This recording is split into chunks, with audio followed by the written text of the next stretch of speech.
She was a waitress who helped an elderly woman who fell in the restaurant, while everyone else laughed and walked away. What she didn't know, the woman was the mother of the city's most powerful mafia boss. And that one act of kindness would pull her into a dangerous world where she'd have to prove she wasn't a threat, or die trying. The old woman hit the marble floor with a sound that made Amelia's heart stop. Oh my God! Amelia dropped the tray of dirty plates onto the nearest table and ran. Her sneakers squeaked against the polished floor of Bellissimo, the kind of upscale Italian restaurant where a single appetizer cost more than her hourly wage.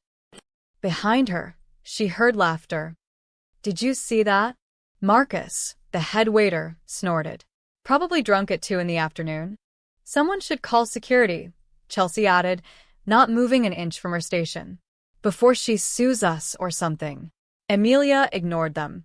The woman, small, silver-haired, dressed in an elegant navy coat, was struggling to push herself up, her face flushed with embarrassment. Her purse had scattered across the floor, lipstick and tissues everywhere. Ma'am, please don't move. Amelia knelt beside her, her voice gentle. Are you hurt? The woman looked up at her, dark eyes watering. For a moment, Amelia saw something in those eyes. Not fragility, but a sharpness that seemed out of place with the trembling hands. I'm fine, dear. Just clumsy. Let me help you up. Nice and slow, Amelia carefully supported the woman's elbow, taking most of her weight. The woman smelled like expensive perfume and peppermint. That's it. You're doing great. From across the restaurant, the assistant manager, Derek, called out loudly. Ma'am, if you're intoxicated, I'm going to have to ask you to leave. Amelia's jaw tightened. She's not drunk. She slipped on your freshly waxed floor. Derek's face reddened, but he said nothing more. Amelia guided the woman to a quiet corner booth near the window, away from the lunch crowd's curious stares. She gathered the scattered belongings, gently placing them back in the purse. Let me get you some water, Amelia said. And maybe some lunch? On the house. The woman's eyes glistened. You're very kind. It's just human decency, Amelia smiled. Nothing special about that. But the woman's expression suggested otherwise. She touched Amelia's hand briefly, her fingers cold but her grip surprisingly strong. What's your name? Amelia. Amelia Santos. Thank you, Amelia Santos. The lunch rush ended. Amelia's feet ached as she cleaned tables, half listening to Chelsea and Marcus gossip about the crazy old lady who'd stayed for 3 hours, nursing a single cup of soup and watching the street through the window. Probably homeless, Chelsea said. Did you see that ratty coat? Amelia bit her tongue. The coat had been Burberry, but there was no point arguing. At 4:47 p.m., as Amelia was untying her apron in the staff room, she heard the sound. Low, rumbling, powerful. Car engines multiple. She walked to the front window and froze. 3 black SUVs, tinted windows reflecting the late afternoon sun, had pulled up directly in front of Bellissimo. They weren't parked. They were positioned, nose to tail, blocking the street. The restaurant fell silent. Men emerged from the vehicles. 6 of them, dressed in dark suits that probably cost more than Amelia's rent. They moved with synchronized precision, no wasted motion. One of them, broad-shouldered, with a scar through his eyebrow, opened the door and stepped inside. Derek nearly tripped over himself, rushing forward. Gentlemen, I'm sorry, but we're about to close. Lock the doors, the scarred man said. His voice was flat, final. Derek's face went white. What? Lock the doors. Another man moved to the entrance and turned the deadbolt. A third pulled the window shades. The cheerful afternoon light disappeared, replaced by the dim glow of the restaurant's pendant lamps. Amelia's pulse hammered in her ears. She looked at the corner booth. It was empty. Where is she? Marcus whispered, his earlier smugness completely gone. The side door opened, and the old woman walked back in. But she wasn't alone. 2 more suited men flanked her, but their posture was different. Protective. Reverent. The woman's face had transformed. The trembling vulnerability was gone, replaced by an expression of cool authority. She walked to the center of the room and surveyed the staff with those sharp, dark eyes. "My name," she said quietly, "is Bianca Moretti." The name hit like a physical blow. Emilia heard Chelsea's sharp intake of breath, saw Derek sway on his feet. Moretti. Everyone in the city knew that name. The Moretti family didn't just have connections. They were the connections. They owned politicians, judges, construction companies, shipping yards. And at the center of it all was Lorenzo Moretti, a man whose name was spoken in whispers. This was his mother. "I came here today," Bianca continued, "to visit a restaurant my late husband once loved. I'm an old woman. I fell. And I learned something very important about the people who work here." The front door opened again. The man who entered didn't need an introduction. Lorenzo Moretti was tall, perhaps 40, with dark hair silver at the temples and eyes like black ice. He wore a charcoal suit that fit like it had been sculpted onto him. When he moved, everyone else seemed to shrink. He didn't speak. He simply looked at his mother, and she nodded toward the security office. "Bring me the footage," Lorenzo said. "From 2 p.m. until now." They watched it on the manager's computer, all of them forced to stand and watch. Emilia saw herself running to help. Saw Marcus laughing. Saw Chelsea's cruel smile. Saw Derek's accusation. Lorenzo's face remained expressionless throughout. When it ended, he stood, Turned. looked at each staff member in sequence. "You're fired," he said to Derek. You, and you." He pointed at Marcus, Chelsea, and 2 others who'd laughed. "Fired. You'll receive no references. If I hear you've spoken to the press about today, about my mother, about anything, you'll regret it." They didn't argue. They just left, grabbing their things in terrified silence. Finally, Lorenzo's eyes landed on Emilia. She forced herself not to look away, even though her knees felt weak. He studied her for a long moment. Then, almost imperceptibly, he nodded. "Remember this night," he said to the remaining staff. His voice was soft, which somehow made it worse. "Kindness is rare. Cruelty is common. Choose carefully which one you want to show to strangers." He turned to his mother, offered his arm. "Let's go home, Mama." As they walked toward the door, Bianca paused beside Emilia. She squeezed her hand once, warmly. "Thank you, dear girl," she whispered. "You have a good heart." Then they were gone. The black SUVs pulled away, disappearing into the evening traffic. Emilia stood in the dim restaurant, surrounded by shell-shocked coworkers, and wondered if she'd just witnessed something that would change her life forever. She didn't know how right she was. Emilia woke to the sound of knocking. Not the gentle tap of a neighbor or a delivery person. This was authoritative, deliberate. 3 sharp raps that said, "We're not leaving." She squinted at her phone. 7:23 a.m. She'd barely slept, her mind replaying yesterday's events like a horror movie on loop. The knocking came again. Just a second. She grabbed her robe, tying it as she stumbled through her tiny studio apartment. The place was barely bigger than a hotel room. Kitchenette, bathroom, and a bed that doubled as her couch. But it was hers, and the rent was barely manageable. She looked through the peephole, and her blood turned cold. 2 men in dark suits stood in her narrow hallway. The same kind of men from yesterday. One was looking at his phone. The other stared directly at the door, as if he knew she was watching. Oh God. Oh God. What did I do? Her mind raced. Had she offended Lorenzo somehow? Said something wrong? Maybe helping Bianca had been a test, and she'd failed without knowing it. Her hands shook as she undid the chain lock. "Miss Santos." The taller one spoke. He had kind eyes, which somehow made it worse. "I'm Vincent. This is Marco. We work for the Moretti family." I didn't mean to," Emilia's voice cracked. "Whatever I did wrong." "You didn't do anything wrong," Vincent's voice was surprisingly gentle. "Mrs. Moretti would like to see you. She asked us to bring you to the estate." Emilia blinked. She. "What?" "She'd like to thank you properly."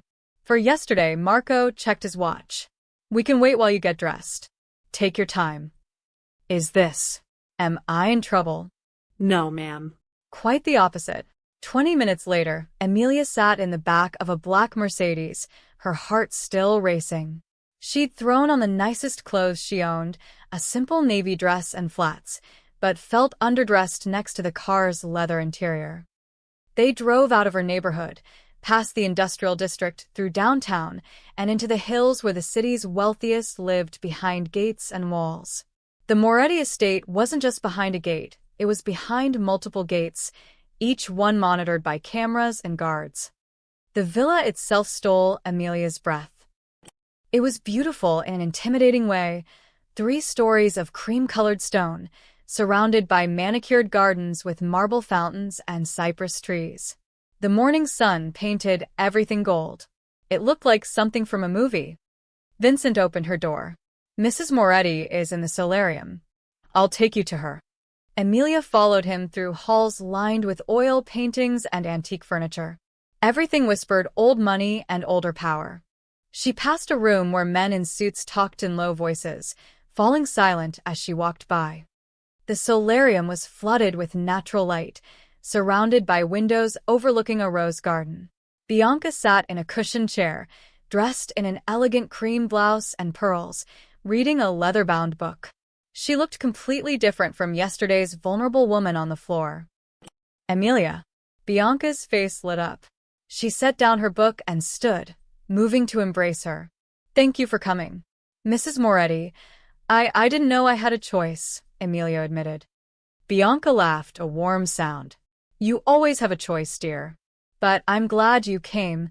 She gestured to the chair beside her. Please sit. Coffee? Tea. Tea is fine. Thank you. A woman in a black uniform appeared, poured tea into delicate china cups, and disappeared just as quickly. Bianca studied Amelia with those sharp eyes. You're frightened. A little, Amelia admitted. This is all very overwhelming. I understand. My son can be intimidating, Bianca sipped her tea. But I want you to know, you're not in any danger. You showed me kindness when everyone else showed me contempt. In my world, that's rarer than diamonds. Amelia felt her shoulders relax slightly. You don't need to thank me. Anyone would have. But they didn't. Bianca's voice turned sharp. You saw the footage. You were the only one who helped. The only one who saw a human being instead of an inconvenience. She set down her cup, her expression softening. I lost my daughter 15 years ago. Cancer. She was 31, Bianca's voice wavered. Since then, this house has felt cold. My son is good to me, but he's busy. He carries the weight of our family. The staff are professional but distant. I'm surrounded by people, Amelia, and I'm lonely. Amelia's throat tightened. She understood loneliness. Yesterday, when you helped me, you reminded me what genuine kindness feels like. You didn't know who I was. You didn't want anything. You just helped. Bianca reached over and took Amelia's hand. So, I have a proposition for you. A proposition? I need a personal attendant. Someone to keep me company, help me with daily tasks, accompany me on errands. Nothing illegal, she added with a slight smile. Just companionship and assistance. I know you work at Bellissimo, but I imagine after yesterday, that job might feel complicated. That was an understatement. Amelia had already received 7 texts from coworkers, each one a mixture of curiosity and barely concealed fear. I'm offering you a temporary position, Bianca continued. 3 months to start. Room and board included, plus a salary of $5,000 a week. Amelia nearly dropped her teacup. 5,000. I prefer honest hearts over polished manners, Amelia.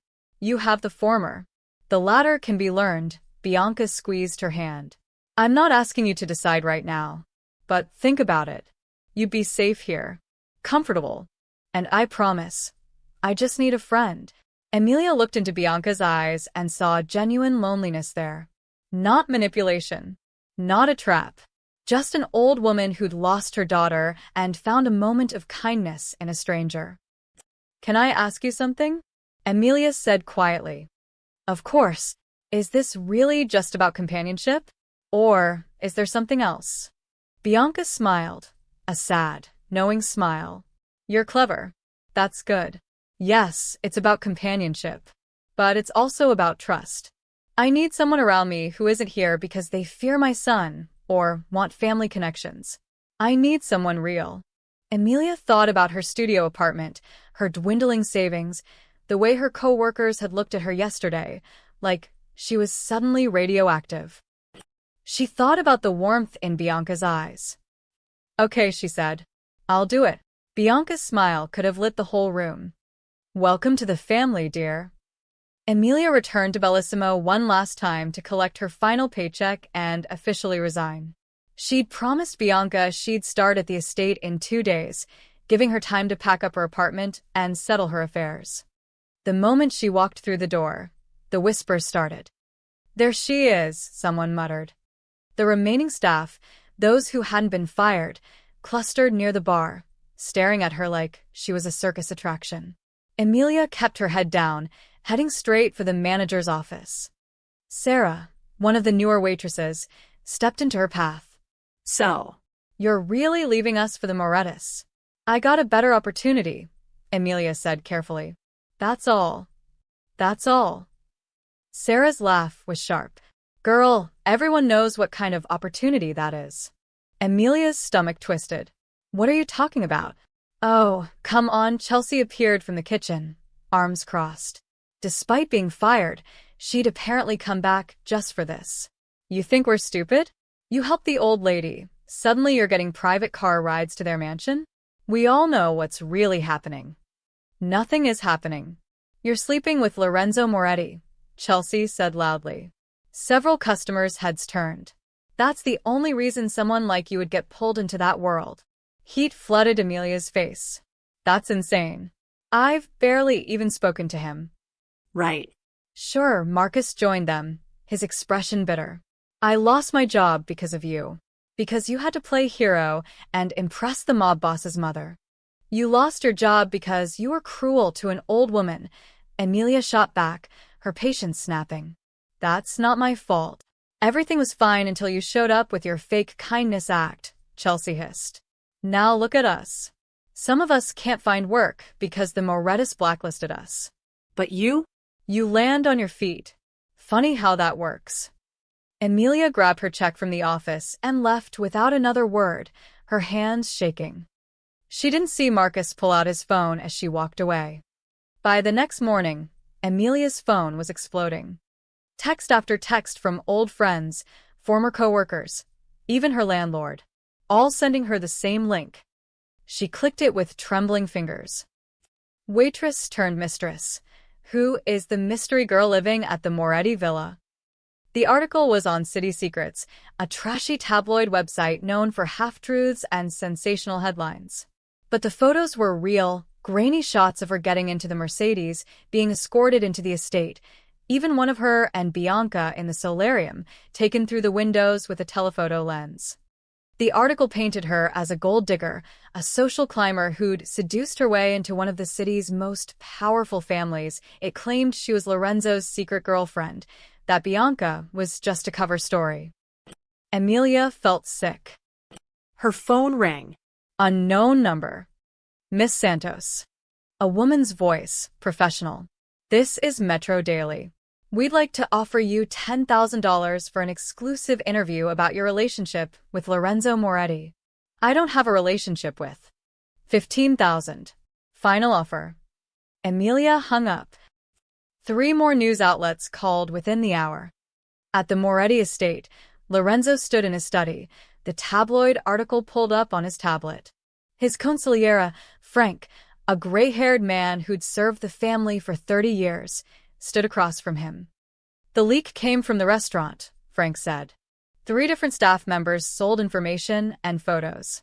We've identified them. And Lorenzo's voice was cold. They're being encouraged to leave the city. The tabloid is trickier. They're claiming journalistic freedom. Lorenzo set down the tablet. I want a complete background check on Emilia Santos. Everything. Financial records, family history, known associates, employment history. I want to know if she's ever even jaywalked. You think she's involved in the leak? I think my mother has taken a sudden, intense interest in a woman we know nothing about. Lorenzo moved to the window, looking out at the gardens where his mother and Emilia were currently having tea. That makes her either very lucky or very dangerous.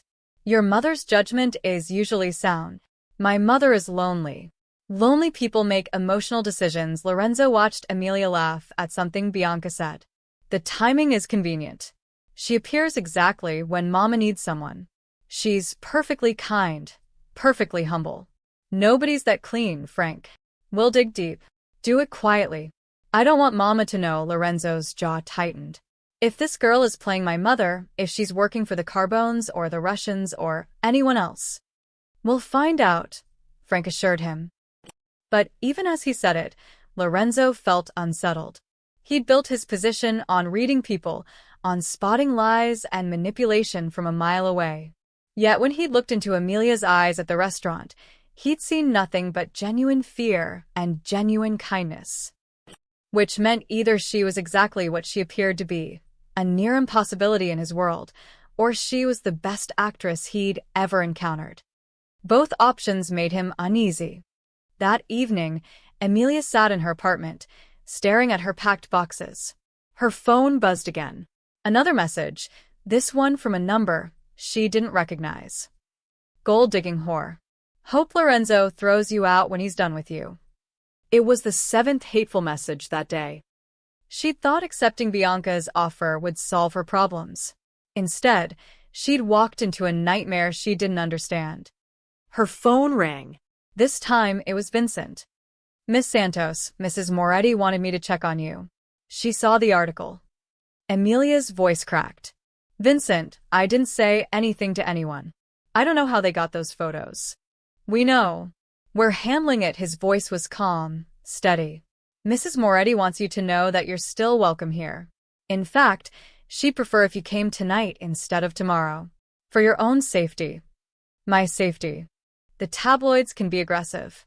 It's better if you're behind our gates. Emilia looked around her tiny apartment, her whole life packed into 6 boxes, and made a decision. I'll be ready in an hour. We'll be there. As she finished packing, Emilia caught her reflection in the bathroom mirror. She barely recognized herself.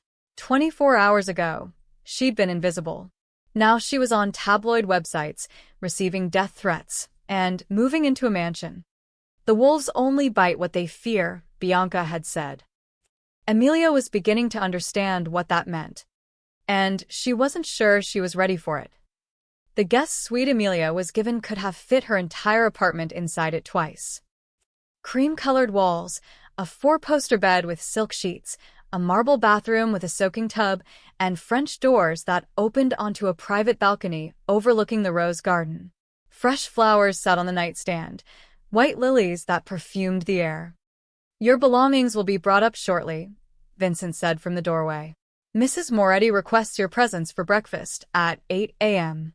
Someone will come fetch you. Thank you, Vincent. He nodded and left, his footsteps silent on the plush carpet. Emilia sat on the edge of the bed and exhaled slowly. The mattress felt like a cloud. Everything here felt like luxury she'd only seen in magazines, yet the silence was oppressive. She could hear her own heartbeat. Through the walls, she heard low voices. Footsteps in the hallway. The estate was alive with invisible activity, people moving with purpose through corridors she hadn't yet explored. She was being watched. She could feel it. Not just by cameras, though she'd counted 6 since arriving, but by people. Staff who glanced at her sideways. Guards who tracked her movements. She was an outsider in a world that didn't welcome outsiders. Emilia barely slept that night. At 7:55 a.m., a soft knock announced Maria, an older woman with steel-gray hair pulled into a tight bun. She wore a crisp black uniform and had the bearing of someone who'd worked here for decades. Miss Santos. I'll escort you to Mrs. Moretti.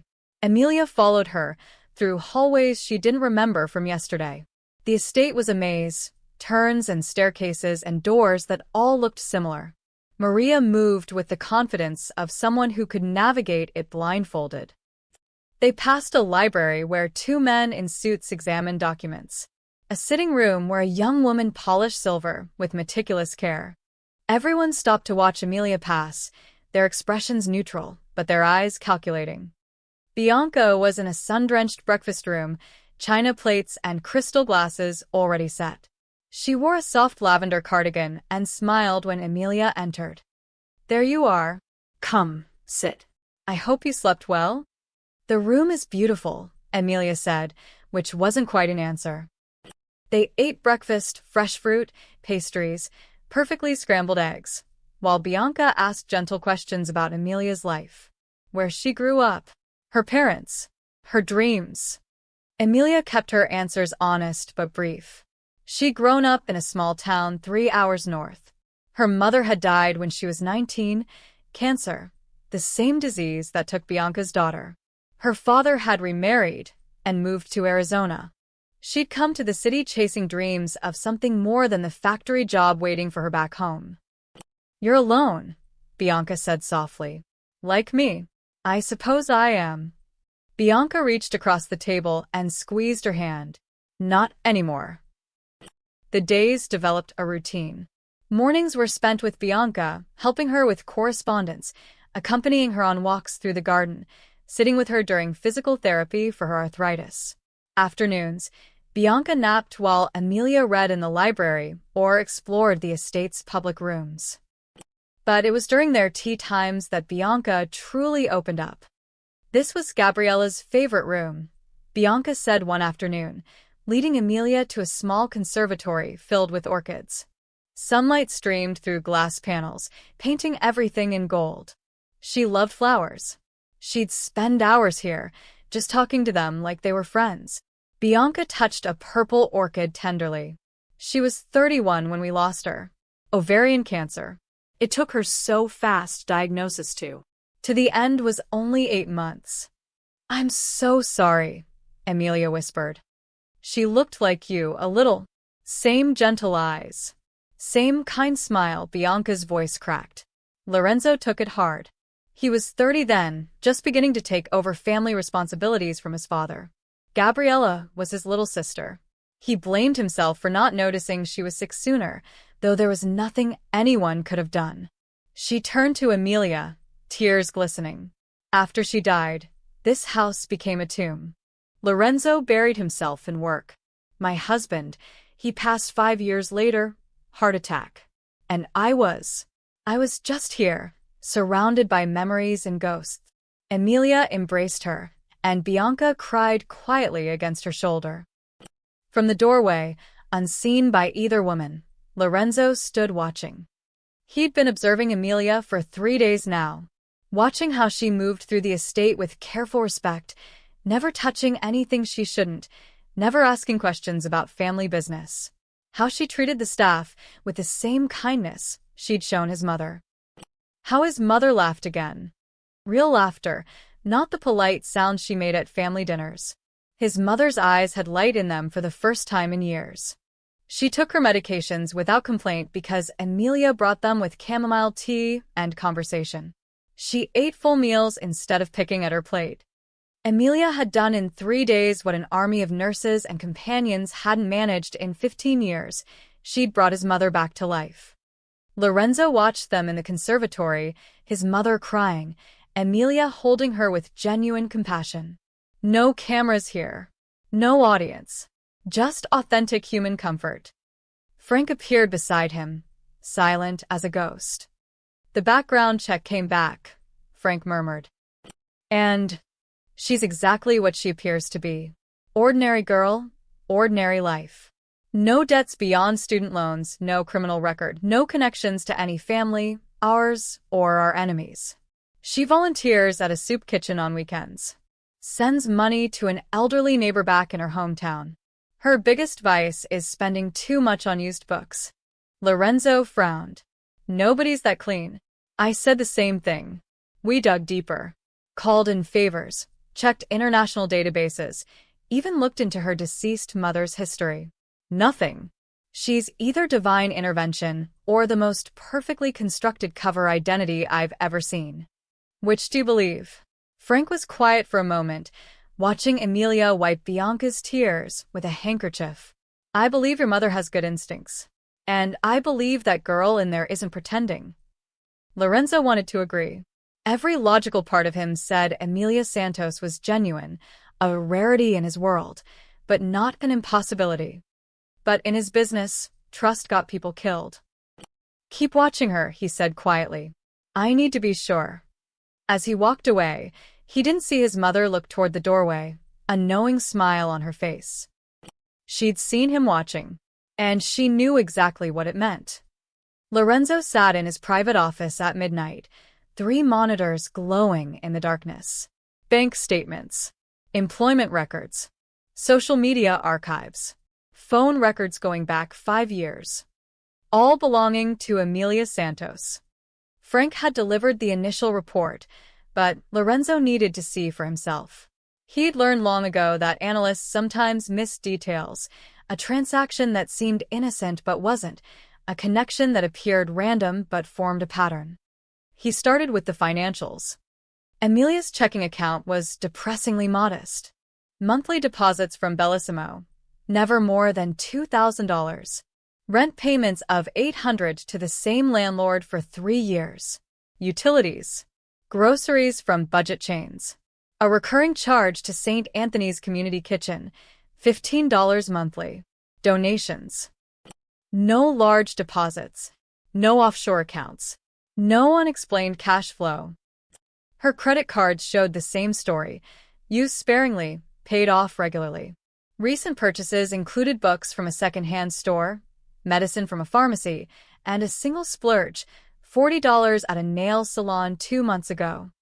She's either incredibly disciplined or incredibly poor, Lorenzo muttered. He pulled up her employment history. For jobs in 6 years, all service industry.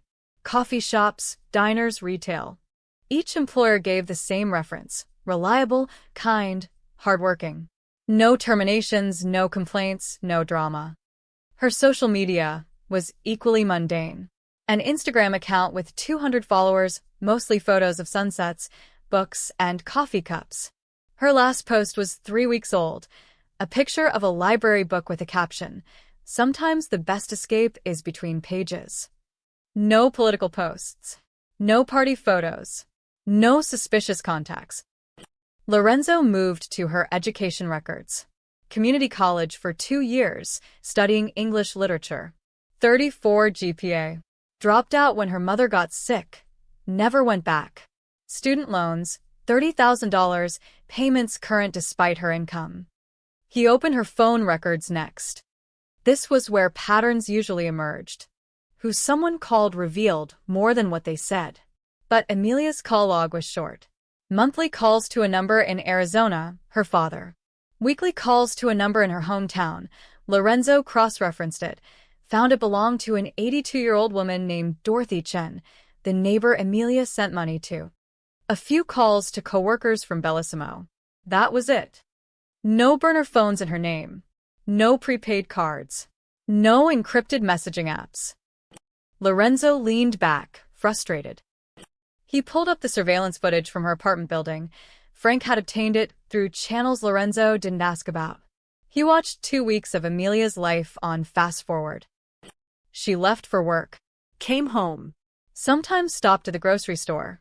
Twice she visited the soup kitchen, staying for 3-hour shifts. Once she went to a bookstore, browsed for an hour, bought nothing. She lived alone. No visitors. No secret meetings. No suspicious activity. She's a ghost, Lorenzo said to the empty room. A person with no vices, no secrets, no connections. He opened the deeper report, the one that had cost him significant favors to compile. Frank's team had interviewed her former employers, her landlord, people in her hometown. Every single person said the same thing. Emilia was kind, quiet, kept to herself. Helped elderly Dorothy with groceries. Volunteered without seeking recognition. Worked hard. Never complained. They'd checked for sealed juvenile records. Nothing. Medical records showed routine checkups, a broken wrist at age 12, depression treatment for 6 months after her mother died. Normal. They'd even looked into her deceased mother, Maria Santos, died at 53 from pancreatic cancer. Worked as a nurse. No criminal history, no debts, no secrets. Lorenzo opened the international databases. Sometimes people had histories in other countries, identities they'd left behind. Nothing. He checked databases that technically didn't exist, the ones that tracked intelligence operatives, undercover agents, witness protection participants. Nothing. Emilia Santos didn't exist before age 5, but that made sense. Birth records from her small hometown were paper-based until the late 90s, only partially digitized. Her baby photos existed, uploaded by her father to Facebook. Her kindergarten class photo was in the local newspaper archives. She was real. She'd always been real. So, why did Lorenzo feel like something was wrong? At 2 a.m., Frank entered without knocking. He carried a folder, the final report. I had 3 separate teams investigate her, Frank said, setting the folder on Lorenzo's desk. Different analysts, different methodologies, none of them knowing about the others. All 3 reached the same conclusion. Which is, Emilia Santos is exactly who she claims to be. No hidden agenda. No connections to any organization, criminal or otherwise. No offshore money, no alternate identities, no electronic footprints suggesting deception. Frank paused. She's genuine, Lorenzo. Nobody's ever this clean. I know. In our world, everyone has something. A secret. A vice. A connection they shouldn't have. Lorenzo stood, pacing. Perfect innocence doesn't exist. Maybe it does, Frank said quietly. Maybe we've been in this life so long, we've forgotten what normal people look like. Lorenzo turned to him sharply. Frank met his gaze steadily. That girl upstairs, she's not from our world. She doesn't think like we think. She helped your mother because it was the right thing to do, not because she wanted something. She exists in a reality where people are just good. Sometimes. Or, Lorenzo countered, she's so deep undercover that even our best investigators can't find the cracks. That's either divine luck or a perfect mask. Then which do you believe? Lorenzo looked at the monitors, at 6 years of Emilia's unremarkable life spread across screens. At the evidence of an ordinary person living an ordinary existence. He thought about his mother's laugh, about the light in her eyes, about how Emilia had held her while she cried in the conservatory, with no cameras watching, no audience to impress. I don't know, he admitted. That's what worries me. Frank picked up the folder. Your mother trusts her. My mother is lonely. Your mother, Frank said carefully, survived 30 years as a Mafia wife. She's seen more deception and betrayal than most soldiers. If she thought that girl was a threat, she'd tell you. Lorenzo wanted to believe that. But belief was a luxury he couldn't afford. Keep the surveillance active, he ordered. I want someone watching her at all times. Not just her movements. I want to know what she talks about, who she befriends, what she does when she thinks no one's looking. Lorenzo. That's an order, Frank. Frank nodded slowly and left. Alone again, Lorenzo looked at the final photo in Emilia's file, her employee ID from Bellissimo. She was smiling, but it didn't reach her eyes. She looked tired. Young. Vulnerable. Not like someone plotting against his family. But appearances, Lorenzo knew, meant nothing. He would watch. He would wait. And if Emilia Santos was hiding something, he would find it. Even if it destroyed the first real happiness his mother had felt in 15 years. The article hit the morning news cycle like a bomb. Moretti mistress, inside the scandalous romance between mob boss and former waitress. This time it wasn't just city secrets. Metro Daily, The Chronicle, even legitimate news outlets picked up the story. The photos were everywhere. Emilia entering the estate, walking through the gardens with Bianca, sitting on her balcony in her bathrobe drinking morning coffee. Someone had been watching her for days, photographing her through telephoto lenses, tracking her movements. Emilia stared at her phone in horror as notifications flooded in. The article claimed she was Lorenzo's secret girlfriend, that Bianca was helping facilitate the affair, that the Moretti family was modernizing by bringing in fresh blood from the working class. It painted her as a calculating seductress who'd orchestrated the fall at Bellissimo to catch Lorenzo's attention. Sources close to the family say Moretti has visited Miss Santos's private suite multiple times after midnight, the article read. Wedding bells may be in the future for the city's most notorious bachelor. Emilia felt sick. Lorenzo had never been to her room. She'd barely spoken 10 words to him since arriving. Maria knocked on her door. Miss Santos? Mrs. Moretti would like to see you immediately. Emilia's hands shook as she followed Maria downstairs. This was it. She was being thrown out, just like the hateful messages predicted.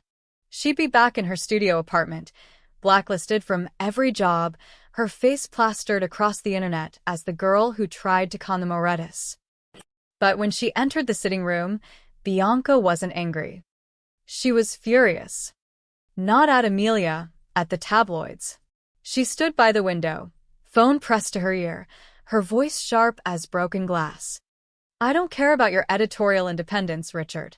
You print a retraction by noon, or I'll make sure your advertisers know exactly what kind of trash journalism they're sponsoring. She paused, listening. No, it's not a threat. It's a promise. She hung up and turned to Emilia, her expression softening immediately. Sit down, dear. You look pale. Mrs. Moretti, I swear I didn't. I know you didn't. Bianca guided her to the sofa. Someone leaked those photos. Someone with access to the estate or connections to our security team. My son is investigating. I should leave, Emilia said, tears burning her eyes. I'm causing problems. This was supposed to be simple companionship. Not this. You're not leaving. Bianca's voice was steel. Do you understand me? This is exactly what they want. They want to scare you away. Who's they? People who resent me having someone I care about. People who want Lorenzo distracted. People who see kindness as weakness. Bianca squeezed her hand. The wolves only bite what they fear, Emilia. And they fear you. Fear me? I'm nobody. You're the person who made me smile again. That makes you dangerous to anyone who benefits from my isolation. Bianca's eyes flashed. My son has many advisors, many people whispering in his ear. Some of them prefer when I'm sad and quiet, locked away in this house. You threaten that. Before Emilia could respond, Lorenzo entered. He looked dangerous. His suit was perfect, his expression controlled, but something cold burned in his eyes. He carried a tablet, which he set on the coffee table. We found the source of the leaks, he said without preamble. 3 separate people sold information. 2 former staff members from Bellissimo and 1 freelance photographer who's been surveilling the estate. Have you dealt with them? Bianca asked. The photographer is being encouraged to relocate. The restaurant staff have signed non-disclosure agreements with significant financial penalties. Lorenzo's jaw tightened. But the damage is done. Every news outlet in the city has run the story. He turned to Emilia, and she forced herself to meet his gaze. Miss Santos, I need to ask you directly. Did you speak to anyone about your position here? Anyone at all? No, sir. I haven't even told my father. He thinks I'm still working at the restaurant. Lorenzo studied her for a long moment. These photos were taken with professional equipment from multiple vantage points. Someone has been watching you, watching this house, for at least a week. Fear coiled in Emilia's stomach. Why would anyone care that much? Because attention is currency, Lorenzo said. And right now you're generating a lot of it. He picked up the tablet, scrolled through something. My legal team is preparing defamation lawsuits against 3 publications. We'll win, but it takes time. Until then, the story will spread. I'm sorry, Emilia whispered. I never wanted this. I know, Lorenzo's voice softened, barely perceptible, but there. This isn't your fault. But I need you to understand something. Once you're connected to this family, even tangentially, you become a target. People will try to use you, manipulate you, hurt you to hurt us. Lorenzo, you're frightening her. Bianca said sharply. She should be frightened. She should understand what she's walked into. Lorenzo looked at his mother. You're protecting her because you care about her. I respect that. But caring about someone in our world means making them vulnerable. So, what are you saying? Bianca's voice rose. That I should send her away? That I should be alone again because it's safer? I'm saying we need to be careful. The tension between mother and son was thick enough to cut. Emilia felt trapped between them, Bianca's fierce protection and Lorenzo's cold pragmatism. I'll make a public statement, Bianca announced. Today, I'll tell them exactly who Emilia is, my companion and friend. I'll make it clear that anyone spreading lies about her is spreading lies about me. Mama. I won't hide, Lorenzo. I won't let them drive away someone who matters to me. Bianca stood, regal despite her small stature. Call your PR team. We're doing this my way. Lorenzo sighed, but nodded. I'll arrange it. After he left, Bianca turned to Emilia. Her expression was gentle, but her words were firm. You need to decide if you can handle this. The attention, the scrutiny, the danger of being connected to us. She cupped Emilia's face. I won't think less of you if you choose to leave. But if you stay, you need to be strong. Can you do that? Emilia thought about her empty apartment, her dead-end job, her lonely existence. Then she thought about Bianca's laugh, the warmth of having someone who cared, the feeling of matching to another human being. I can be strong, she said. Bianca smiled. Good. Because the wolves are circling deer. And we need to show them we don't scare easily. The formal dining room could seat 20 people. Tonight, it held 15, and Emilia felt every single pair of eyes on her. You didn't tell me this was a family dinner, Emilia whispered to Bianca as they entered. If I had, you would have been too nervous, Bianca squeezed her arm. Just be yourself, dear. That's all I ask. The table was set with china so delicate it looked like it would shatter if you breathed on it wrong. Crystal wine glasses caught the candlelight. Everything screamed old money and older traditions. Lorenzo sat at the head of the table, his expression unreadable. Around him sat men and women in expensive clothes, all bearing the same sharp intelligence in their eyes. This was the Moretti family, not just blood relatives, but the inner circle. Everyone, Bianca announced, this is Emilia Santos, my companion and friend. The silence that followed was deafening. A woman in her 60s with silver hair and cold blue eyes spoke first. Bianca, darling, how unexpected. You didn't mention you'd hired new staff. She's not staff, Claudia. She's my guest. Claudia, Lorenzo's aunt, Emilia realized, smiled, but it didn't reach her eyes. Of course.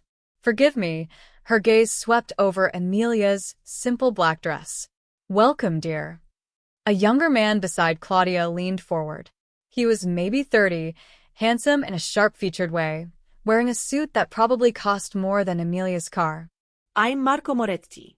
Lorenzo's cousin, his smile was warmer than his mother's, but something calculating lurked behind it. So, you're the famous waitress. The whole family's been talking about you. Marco. Lorenzo's voice was quiet, but carried a warning. What? I'm just being friendly. Marco raised his wine glass toward Emilia. It's not every day someone goes from serving pasta to dining with a Morettis. That's enough, Bianca said sharply. Dinner was served, multiple courses, each more elaborate than the last. Emilia tried to follow Bianca's lead on which fork to use, which glass was for which wine. She felt like an imposter playing dress-up in someone else's life. Conversation flowed around her. Business talk disguised as casual chat. References to people and places Emilia didn't know. Inside jokes from decades of shared history. So, Emilia, Claudia said during the third course, her voice honey-sweet. Bianca tells me you worked at Bellissimo. How long were you there? 2 years, ma'am.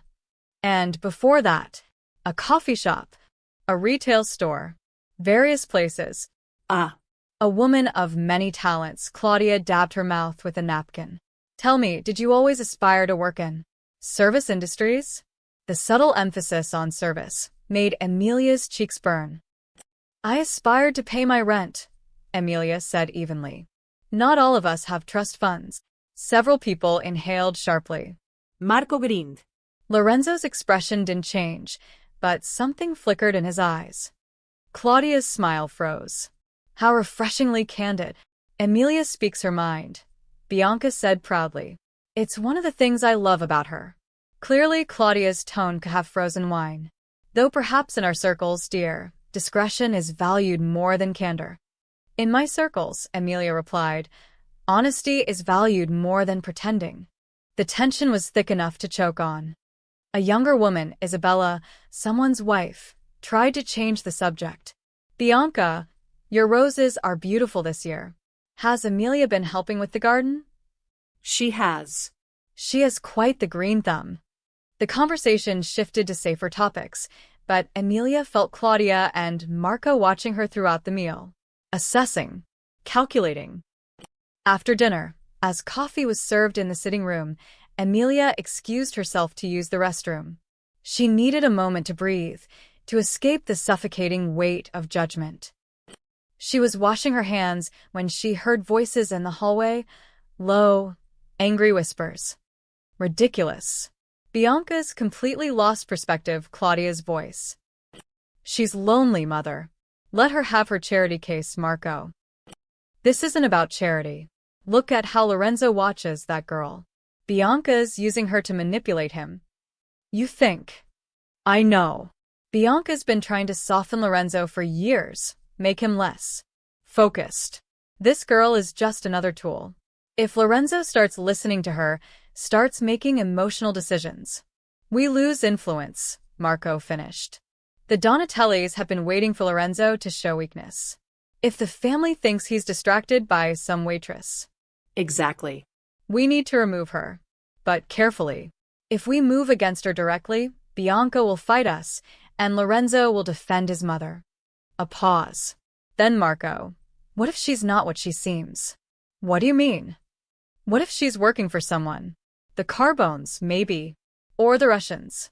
Plant her close to Bianca, get family secrets, Marco's voice grew excited. If we could prove she's a mole, Lorenzo would remove her himself, Claudia said slowly. And Bianca couldn't protect her. We'd need evidence. Evidence can be arranged.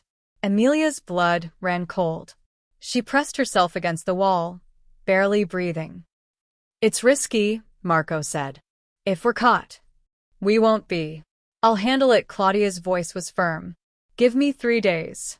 That girl will be exposed, arrested, or dead. Either way, she'll be gone. Their footsteps receded. Emilia stood frozen, her heart hammering. She'd just overheard a plot to frame her, possibly kill her. And she had no proof, no recording, nothing but her own ears.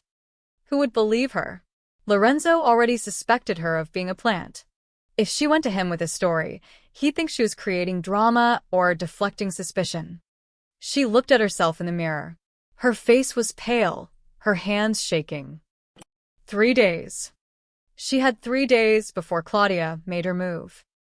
Emilia took a deep breath, steadied herself, and walked back to the sitting room. Bianca smiled when she entered.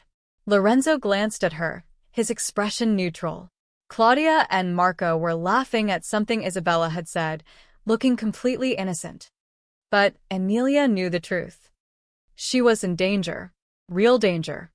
And she had no idea who to trust. Later that night, as Emilia lay in her luxurious bed unable to sleep, she heard footsteps in the hallway. They paused outside her door.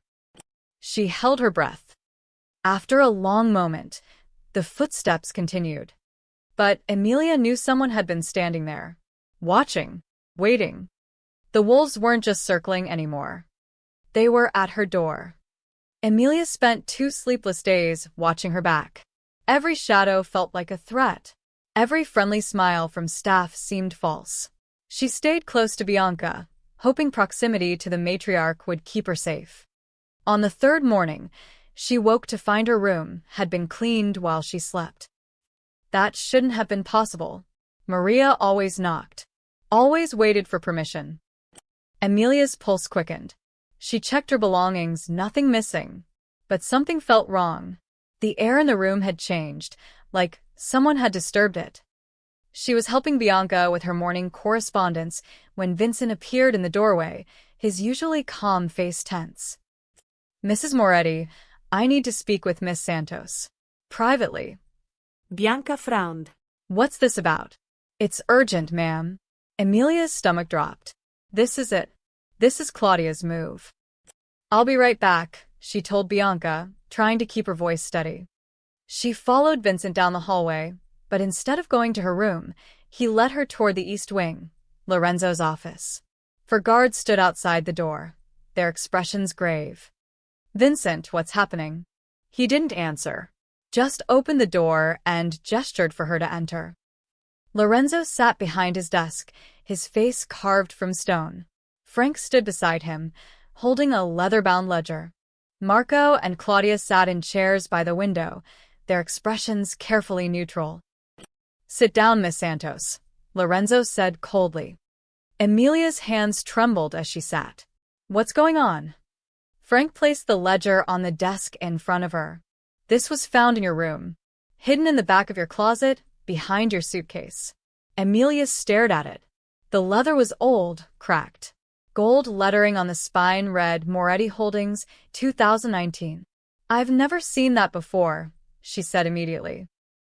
"It contains detailed financial records," Lorenzo continued, his voice devoid of emotion. "Transactions that are sensitive.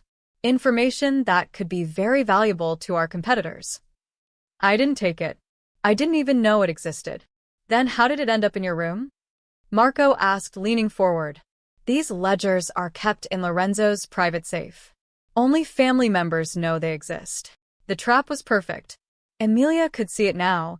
They'd stolen the ledger from Lorenzo's safe and planted it in her room. If she claimed someone framed her, she'd sound paranoid. If she admitted to having it, she was guilty. "Someone put it there," Emilia said, fighting to keep her voice steady. "Someone who wants you to think I'm stealing from you." "Or," Claudia said softly, "you were caught and you're desperately trying to deflect blame." Lorenzo stood, walked around the desk.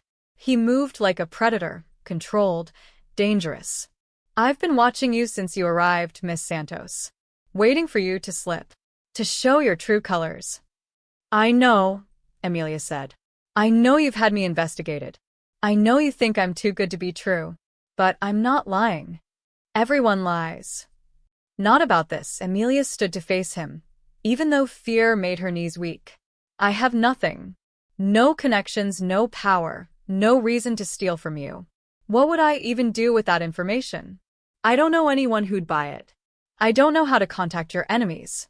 I'm just what?" Lorenzo's voice was dangerously soft. "Just an innocent waitress who happened to help my mother at exactly the right moment?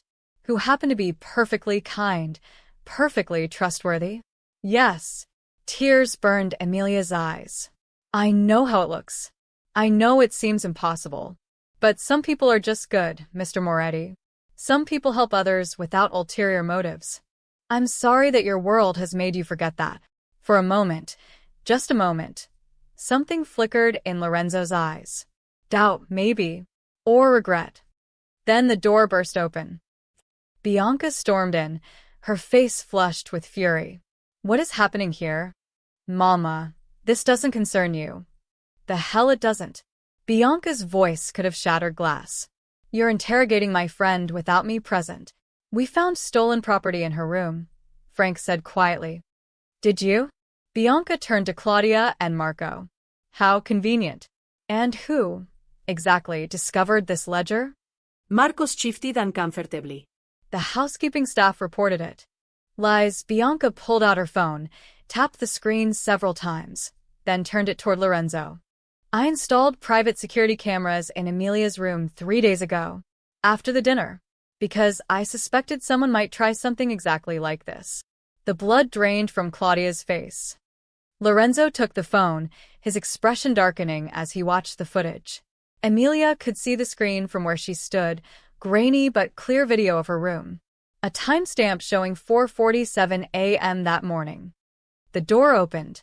Marco slipped inside, carrying the ledger. He moved quickly to the closet, pushed aside her suitcase, and placed the book behind it.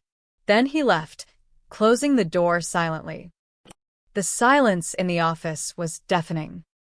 Lorenzo's voice, when he spoke, was colder than ice. Marco. Explain. Marco's face had gone from confident to terrified in seconds. It was. Don't. Claudia stood, her composure finally cracking. Don't say anything without a lawyer, Marco. You helped him plan this. It wasn't a question from Lorenzo. It was a statement of fact. Claudia lifted her chin. I was protecting the family. That girl is a distraction. You're the head of this family, Lorenzo. You can't afford to be soft, to let your mother's emotional attachments cloud your judgment. Get out. Lorenzo's voice was barely above a whisper, but it carried the weight of absolute authority. Both of you, out of this house. Now. Lorenzo, you can't. You attempted to frame an innocent woman. You stole from my private safe. You manipulated my mother's trust. Lorenzo stepped closer to his aunt, his presence overwhelming. You're lucky I don't do worse. You have 1 hour to leave the estate. After that, you're not family anymore. You're trespassers. Marco looked like he might cry. Claudia's face twisted with rage, but she knew better than to argue. They left without another word, the door closing behind them with quiet finality. Lorenzo turned to Emilia. For the first time since she'd met him, she saw genuine emotion in his eyes. Regret. Shame. Miss Santos. He paused, seeming to struggle with the words. I was wrong. I should have trusted my mother's judgment. I should have trusted you. Emilia's legs finally gave out. She sank into the chair, shaking. Bianca was at her side immediately, wrapping her in a fierce embrace. You're safe now, dear. You're safe. I'm sorry, Lorenzo said again. I let suspicion blind me to the truth. That won't happen again. Emilia looked up at him, through her tears. You were protecting your family. I understand. You are family, Bianca said fiercely. She is family, Lorenzo. Remember that. Lorenzo nodded slowly. I will. For the first time, when Lorenzo looked at Emilia, she didn't see suspicion. She saw trust. And something else. Something that made her breath catch. Respect. The estate transformed over 3 days. Workers arrived in trucks, carrying tables, chairs, lighting equipment. The grand ballroom, a space Emilia hadn't even known existed, was opened for the first time in years, its chandeliers cleaned until they sparkled like diamonds. What exactly is this gathering for? Emilia asked as she helped Bianca review seating arrangements. Politics, Bianca said simply. Lorenzo is consolidating alliances. After the incident with Claudia and Marco, he needs to show the family is still strong. United, she glanced at Emilia. And he wants to introduce you properly. Show everyone that you're under our protection. Won't that make me more of a target? You're already a target, dear. This makes you too expensive to touch. Bianca squeezed her hand. Trust me. The guest list was staggering. 30 families, some allies, some neutral parties, even 2 rival organizations coming under flags of truce.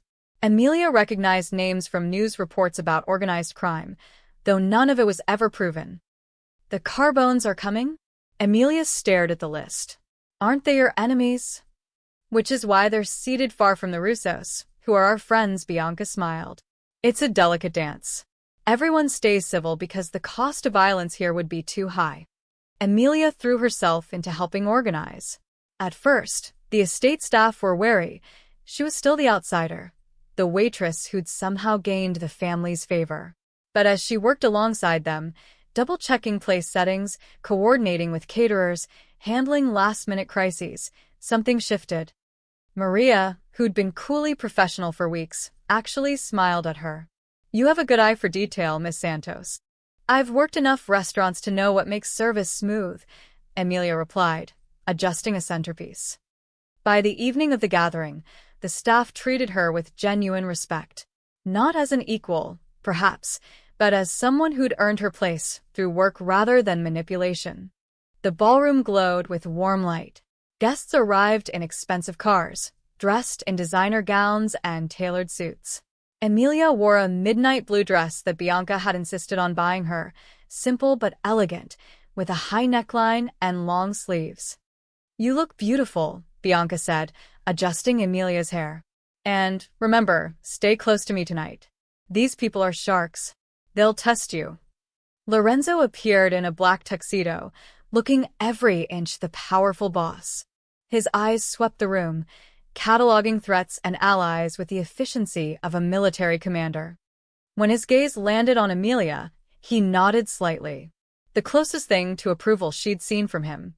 The evening unfolded like a carefully choreographed play. Conversations happened in corners, deals whispered over champagne. Emilia stayed at Bianca's side, meeting dozens of people whose names blurred together.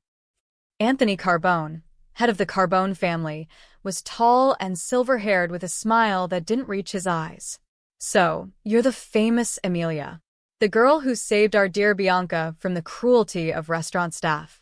"I just helped someone who needed it," Emilia said carefully. Humble, too, he studied her like a specimen under glass. "Interesting choice, Bianca. Very unexpected.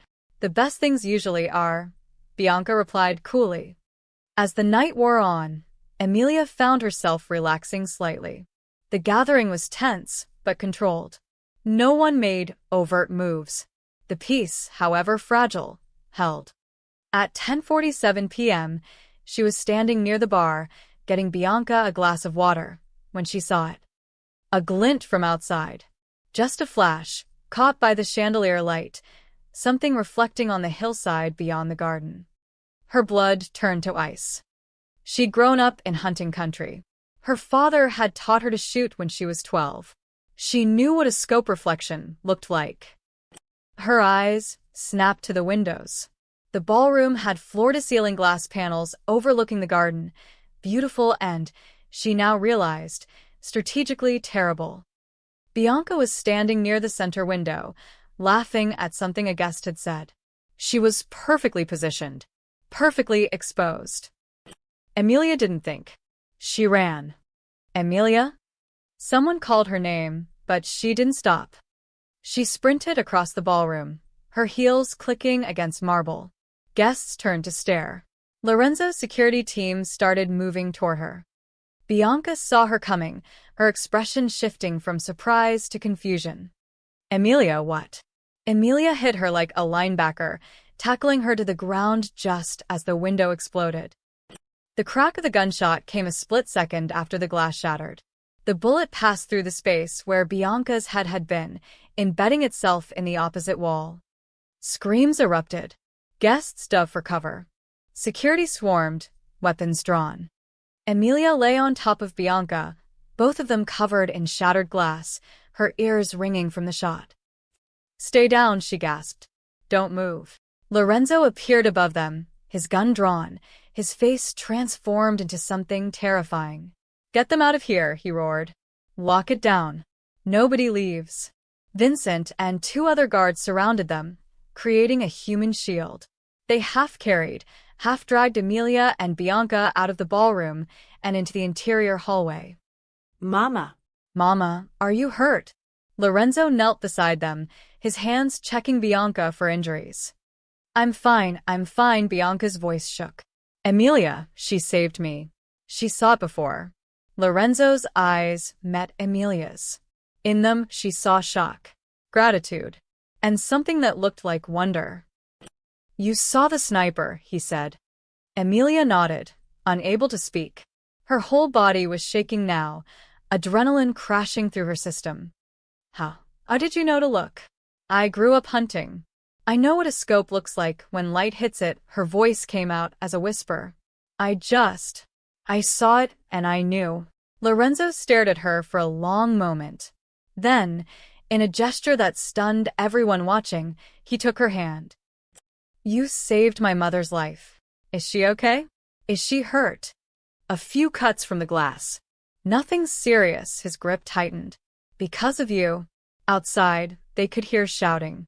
Security teams mobilizing. The sound of vehicles arriving. Did you get him? Bianca asked.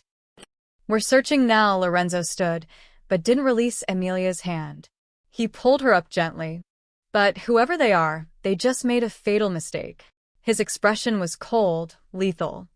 Nobody shoots at my mother, and nobody threatens my family. He looked at Emilia when he said family, and this time, she knew he meant her too. The gathering had turned into a war zone. But Emilia had done the impossible. She'd saved the queen. And in doing so, she'd proven exactly where she belonged. The estate became a fortress within minutes. Every entrance locked, every guest detained for questioning. No one in or out until Lorenzo said otherwise. Emilia sat in a secure room with Bianca, both wrapped in blankets, despite the warm night. A doctor had bandaged the cuts on their arms from the shattered glass, minor injuries, miraculously. Bianca held Emilia's hand tightly, as if afraid to let go. You could have died, Bianca whispered. You could have been shot protecting me. I wasn't thinking about that. Exactly, Bianca's eyes filled with tears. You just acted. No hesitación. Do you understand what that means? Emilia shook her head. It means you're braver than most of the soldiers in this family. It means you have the instinct to protect rather than run. Bianca squeezed her hand. It means I chose well. The door opened. Lorenzo entered, his face grim, blood on his shirt cuff. Frank followed, carrying a tablet. We got them, Lorenzo said without preamble. 2 shooters. Professional contractors, former military. They're being interrogated now. And Bianca's voice was steady, but Emilia heard the steel beneath. They were hired through an intermediary. Paid in cryptocurrency, the usual untraceable methods. But Frank's team applied. Pressure. They gave up the name of who contracted them. He paused, his jaw clenching. Marco. The name hung in the air like poison. Bianca's face went white. My nephew arranged this? After everything. He was desperate, Frank said quietly, pulling up documents on the tablet. After being expelled from the family, he lost everything. His accounts were frozen, his reputation destroyed. The Carbones approached him with an offer. Help them eliminate you, Mrs. Moretti, and they'd set him up with a new identity and income overseas. Why target Mama? Lorenzo's voice was dangerously soft. Why not me? Because killing you would start a war, Frank explained. But your mother's death could be framed as a tragedy, an accident at a public gathering with rival families present. Blame could be shifted to the Russos or another enemy. In the chaos, Marco thought he could slip away unnoticed. Claudia, Bianca breathed. Did she know? No. Our interrogation confirms Marco acted alone after their expulsion. He blamed you for his exile, blamed Emilia for exposing him. Lorenzo's expression was carved from ice. He wanted revenge. Emilia felt sick. He tried to kill your mother because I caught him framing me? He tried to kill my mother because he's a coward who couldn't accept consequences for his actions, Lorenzo corrected. This isn't your fault, Miss Santos. Where is he now? Bianca asked. Frank and Lorenzo exchanged a glance. In custody, Lorenzo said carefully. He's being held in a secure location. The question is, what do we do with him? The room fell silent. Emilia suddenly understood the weight of what was being discussed. In this world, family betrayal wasn't handled by the police or courts. It was handled internally. What are the options? Bianca's voice was hollow. Permanent exile. We strip him of the family name, all assets, all connections. He disappears and never comes back, Frank said. Or we handle it the old way, Lorenzo finished quietly. Bianca closed her eyes. He's still my nephew. My blood. Who hired killers to murder you, Mama? I know, her voice broke. I know what he did. But I'm tired, Lorenzo. So tired of death and violence. If we kill him, where does it end? Lorenzo knelt beside his mother's chair, taking her hand. It ends with you safe. It ends with the message that anyone who tries to hurt you will face absolute consequences. Exile, Bianca said firmly. Strip him of everything, Make sure everyone knows why. but let him live. Emilia saw the struggle on Lorenzo's face, the desire to protect his mother warring with respect for her wishes. As you wish, he said finally. But he leaves tonight. No goodbyes, no second chances. He's ghost. What about the Carbones? Emilia asked. They hired him. That, Lorenzo said, standing, is being addressed. Anthony Carbone is currently explaining to me why I shouldn't interpret tonight's events as an act of war. His smile was cold. He's being very apologetic and very generous with reparations. Over the next hour, the pieces fell into place. The shooters were turned over to whatever organization handled such things. Marco was loaded into a van, destination unknown. The guests were released with profuse apologies and generous gifts to ensure their silence. And through it all, word spread. Emilia Santos had saved Bianca Moretti's life. 3 days later, Bianca called a meeting. Not an intimate gathering, a formal assembly in the estate's grand hall. Every remaining member of the Moretti family attended, along with key allies and associates. Emilia stood beside Bianca, terrified and confused about why she'd been summoned. Bianca rose, regal in a cream suit, her voice carrying through the silent room. 3 weeks ago, I fell in a restaurant. I was mocked, dismissed, treated as disposable by people who saw me as nothing but an inconvenient old woman. She paused, letting the words sink in. One person helped me. One person showed me dignity and kindness without knowing who I was or what I could offer. Her eyes found Emilia. That person is Emilia Santos. And 5 nights ago, she threw herself between me and a bullet. She saved my life without hesitation, without thought for her own safety. Bianca took Emilia's hand, pulling her forward. I lost my daughter 15 years ago. The pain of that loss never faded. I thought I would die with that emptiness inside me, her voice wavered. But Emilia has shown me that family isn't just blood. It's choice. It's love. It's sacrifice. She turned to face Emilia directly, tears streaming down her face. You are the daughter I didn't know I still had. And I claim you here before everyone. Your family now. Not as staff. Not as a companion. As my daughter. The hall erupted in applause, genuine, warm, respectful. Emilia couldn't speak. Tears blurred her vision as Bianca embraced her tightly. Thank you, Bianca whispered. Thank you for giving me a reason to smile again. Lorenzo approached, his expression softer than Emilia had ever seen it. Welcome to the family, he said. Officially. And for the first time since this strange journey began, Emilia felt like she truly belonged. The story spread through the city's underworld like wildfire. The waitress who saved the queen. Within days, Emilia's name carried weight in circles she'd never imagined entering. When she accompanied Bianca to a charity luncheon, a front for neutral territory negotiations between families, women who'd once ignored her now sought her attention. Miss Santos, I heard about the gathering. How terrifying. You were so brave, dear. Simply remarkable. My husband would love to meet you. He has such respect for quick thinking. Emilia found it surreal. She was the same person who'd served pasta and scrubbed tables, yet now these wealthy, powerful people treated her like she mattered.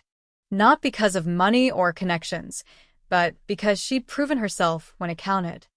The gossip columns changed their tune, too. No longer Moretti's mistress, but Bianca's guardian angel and the woman who earned her place. But it was the private shifts that affected Emilia most. She was in the library one evening, curled in a leather chair with a book, when Lorenzo entered. He rarely sought her out directly. Their interactions had been polite, but distant since the gathering. May I? He gestured to the chair across from her. Of course, Emilia set down her book. Lorenzo sat, and for a moment, neither spoke. The silence wasn't uncomfortable, but it was weighted with unspoken things. I owe you an apology, he said finally. A real one. You already apologized. After the ledger. I apologized for being wrong. I didn't apologize for the method. Lorenzo leaned forward, his dark eyes intense. I had you investigated like a criminal. Surveilled like a threat. I looked for darkness in you because I assumed everyone had darkness. That was unfair. Emilia considered her words carefully. You were protecting your family. I understand that. Understanding doesn't make it right, he paused. My mother says you grew up hunting. That's how you recognize the scope reflection. My father taught me. Back in Pennsylvania, hunting wasn't just sport. It was how we ate. She smiled slightly. I was a better shot than my brother. He hated that. Have you shot recently? Not in years. I couldn't afford a gun in the city, and ranges are expensive. Lorenzo stood. Come with me. He led her through hallways to a part of the estate she'd never seen, downstairs into a basement level that opened into a pristine shooting range. Soundproofed walls, multiple lanes, a rack of weapons secured behind glass. I come here to think, Lorenzo said, unlocking the case. He pulled out a handgun, a sleek 9mm. It clears my head, helps me focus. He loaded the weapon with practiced efficiency, then offered it to her. Show me what your father taught you. Emilia took the gun, feeling its familiar weight. She checked the safety, tested the grip, then stepped up to the lane. Target at 25 yards. She aimed, exhaled, and fired. 3 shots in quick succession. All 3 hit center mass. When she turned back, Lorenzo was smiling, a real smile, not the polite mask he usually wore. Your brother was right to be annoyed, he said. You're a natural. It's been a while. I'm rusty. Rusty, he laughed, a sound she'd rarely heard. You just put 3 rounds in a 5-inch grouping. That's not rusty, Miss Santos. That's skill. Emilia, she said. You can call me Emilia. I think we're past formalities. Something flickered in his expression. Emilia, then. And you can call me Lorenzo. When it's just us. They spent an hour in the range. Lorenzo brought out different weapons, teaching her about ones she'd never handled. He stood close when demonstrating grip adjustments, his hand briefly covering hers, and Emilia felt electricity run through her at the contact. She pushed the feeling away. This was Lorenzo Moretti, dangerous, powerful, and so far out of her league it was laughable. The fact that her heart raced when he smiled at her was irrelevant. But as they walked back upstairs, he said quietly, Thank you. For what? For giving my mother her life back. For giving her joy, he stopped, turning to face her in the dim hallway. And for showing me that good people still exist. The way he looked at her made Emilia's breath catch. Not with suspicion or calculation, but with something warmer. Something that made her pulse quicken. I should go, she said softly. Bianca will wonder where I am. Lorenzo nodded, but didn't step back. For a heartbeat, they stood too close, the air between them charged with possibility. Then Lorenzo moved aside, the moment breaking. Good night, Emilia. Good night, Lorenzo. The next morning, Bianca summoned Emilia to her private sitting room. 3 other women were there. Wives of high-ranking family members, all older and clearly influential. Emilia, darling, we need your perspective, Bianca said. The Donatellis want to form a partnership with our shipping operations. But there's history, complicated history. Angela here thinks we should refuse. Maria thinks we should accept with conditions. What do you think? Emilia blinked. I don't know anything about shipping operations. But you understand people. You read them well. Bianca gestured for her to sit. Tell me, what do you see in the Donatelli proposal? She handed Emilia a document. Emilia read through it slowly, noting the language, the terms, the small details buried in paragraphs of legal jargon. This clause here, Emilia pointed. It gives them access to your shipping manifests. All of them, not just the ones for shared cargo. Angela leaned forward. Meaning? Meaning they'd know everything you're moving, even private family shipments. That's not a partnership. That's surveillance disguised as cooperation. The room fell silent. "Smart girl," Maria said approvingly. "I missed that." Bianca smiled. "I thought so too, but I wanted confirmation. We'll refuse the deal." Over the following days, Bianca increasingly pulled Amelia into discussions, never about violence or criminal activities, but about relationships, territory disputes, family politics. Amelia's outsider perspective, her ability to read intentions, became valuable. She wasn't just Bianca's companion anymore. She was becoming her advisor, her confidant. And in the halls of the Moretti estate, people began treating her not with fear or suspicion, but with respect. The waitress had disappeared. In her place stood something new, a woman who'd found her strength by saving another's life, and in doing so, had discovered she belonged to something bigger than herself. She'd found family. And maybe, just maybe, she'd found something else too, in the quiet moments when Lorenzo's eyes met hers and the world seemed to hold its breath. Amelia stood outside Bellissimo, staring at the brass-handled doors she'd walked through 1,000 times. It had been 3 weeks since her last visit, the day she'd collected her final paycheck and endured Chelsea's accusations. It felt like a lifetime ago. "Are you sure about this?" Vincent asked from beside her. The black Mercedes idled at the curb, impossible to miss. "I need closure," Amelia said. "I need to see it one last time." She pushed through the doors. The lunch rush was ending. The same tables, the same marble floors, the same expensive art on the walls. But Amelia didn't feel small here anymore. Didn't feel invisible. Sarah saw her first. The waitress froze mid-step, her tray wobbling. "Oh my God." Conversations died. Heads turned. Every staff member stopped what they were doing to stare. The new manager, a thin man with nervous eyes that Amelia didn't recognize, rushed forward. "Miss Santos. We weren't expecting, it's an honor." "I'm just here to say goodbye," Amelia said gently, "to the place where everything changed." She walked slowly through the dining room, remembering the spot where Bianca had fallen, the table where she'd sat for hours, watching the street, the corner where Amelia had hidden during her break, eating leftover bread and dreaming of something more. The kitchen doors swung open. Sarah emerged, tears in her eyes. "Amelia, I'm so sorry." For what I said. For believing the tabloids. For her voice broke. "You were always kind to me, and I treated you like garbage when you needed support." Amelia squeezed her hand. "It's okay. You were scared. I understand. You're really one of them now?" The Morettis. "I'm family," Amelia said simply. "Not by blood, but by choice." She said goodbye to the kitchen staff, the bartender, even the busboy who'd always stolen her tips. Some apologized. Some just stared. All of them watched her leave with something like awe. Outside, Vincent opened the car door. 3 black SUVs had joined the Mercedes, an escort befitting her new status. As they drove away, Amelia looked back one last time at Bellissimo. The girl who'd worked there was gone. In her place was someone stronger. Someone who'd faced danger and survived. Someone who'd earned her place through courage rather than circumstance. The villa glowed in the afternoon sun. Bianca waited in the entrance hall, dressed in elegant silver, her smile radiant. "How did it feel?" she asked, embracing Amelia. Like closing a chapter, Amelia pulled back.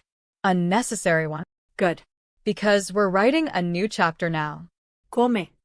Bianca led her to the formal sitting room where the family assembly had taken place. But today, only 3 people waited: Bianca, Frank, and Lorenzo. Lorenzo stood by the window, wearing a charcoal suit, his expression unreadable. When Amelia entered, he turned. "Miss Santos," he walked toward her, and something in his formality made her nervous. "These past weeks, you've proven yourself in ways I didn't think possible. You've shown loyalty, courage, and integrity in a world where those qualities are rare." He stopped in front of her, and his voice softened. "You saved my mother's life. You gave her joy when I couldn't. You reminded me that good people exist, he paused, seeming to struggle with emotion. I can never repay that debt. But I want you to know, you'll always have a place here. Always be protected. Always be family. Thank you, Emilia whispered. Lorenzo did something unexpected then. He pulled her into a brief, tight embrace, the kind reserved for trusted family, not employees. Thank you, he said quietly, just for her. For everything. When he released her, Bianca stepped forward. Emilia Santos, I officially name you my permanent confidant and personal advisor. Not as staff, but as family. You'll have an annual income, full access to family resources, and a voice in matters that affect our household. Bianca's eyes glistened. Most importantly, you'll have my love. Always. Frank handed Bianca a velvet box. Inside was a delicate gold necklace with a small pendant, the Moretti family crest. This belonged to my daughter, Bianca said, fastening it around Emilia's neck. Now it belongs to you. Wear it with pride. Emilia touched the pendant, overwhelmed. I don't know what to say. Say you'll stay. Say you'll keep being exactly who you are. I will. I promise. That evening, Emilia stood on her balcony, watching the sun set over the city. The skyline glittered gold and orange, millions of lights beginning to flicker on as darkness approached. From up here, she could see the streets where she'd struggled, the neighborhoods where she'd worked minimum-wage jobs and counted pennies, the world that had once seemed so vast and indifferent. She touched the pendant at her throat, feeling its weight. 10 days ago, she'd been nobody, a waitress living paycheck to paycheck, invisible to everyone around her. Today, she was family to one of the most powerful organizations in the city. But the strangest part? She hadn't changed. She was still the same person who'd helped an old woman off the floor because it was the right thing to do. Still the girl who believed in kindness over cruelty, compassion over convenience. She hadn't chased power, hadn't manipulated or schemed. She'd simply been good. And somehow, that had been enough. The balcony door opened behind her. Lorenzo stepped out, 2 glasses of wine in hand. He offered her one. Beautiful view, he said. It is. They stood in comfortable silence, watching the city breathe. What are you thinking? Lorenzo asked. Emilia smiled. That kindness is more powerful than I ever imagined. Lorenzo studied her profile, something warm in his expression. You're extraordinary, Emilia Santos. I hope you know that. I'm just me. Exactly. The city stretched before them, full of possibility, full of life. Emilia had started this journey trying to survive. She'd ended it finding something far more valuable, a family, a purpose, and the knowledge that one moment of compassion could change everything. She hadn't chased power. Kindness had led power to her. And that made all the difference.